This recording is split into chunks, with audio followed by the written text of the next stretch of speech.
There's a lot of sleaze doing the rounds of the government at the moment, whether this is Westminster or Scotland.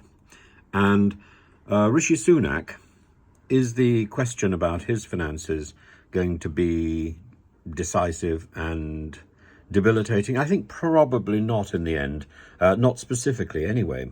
The problem with Rishi Sunak is it draws attention to his wife's finances, which have got attention in the past, and it's not attractive. It draws attention to his substantial wealth and to the vagueness of the details about that wealth. And also, of course, to the attempt to hide, suppress, offshore that wealth. For a Prime Minister, that doesn't look good.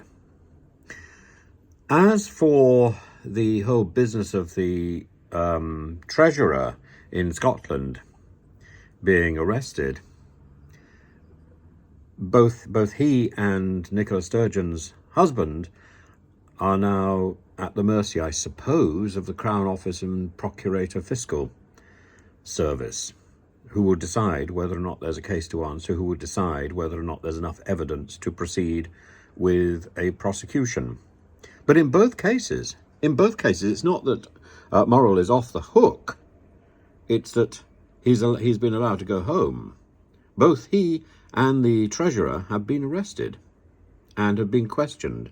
And this is really quite serious. And so the fact that Nicola Sturgeon, who's in the middle of all this, should be taking a week off from the Scottish Parliament is not really to the credit of her, or indeed to Humza Yousaf, who has to deal with this bag of worms which was left on his doorstep the moment he took office.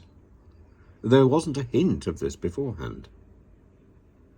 So my attitude is very simple. If I had taken office from someone I trusted as my leader, and she'd left this mess behind, it's like buying a new house and finding that the loo is inappropriately dirty, I would be furious.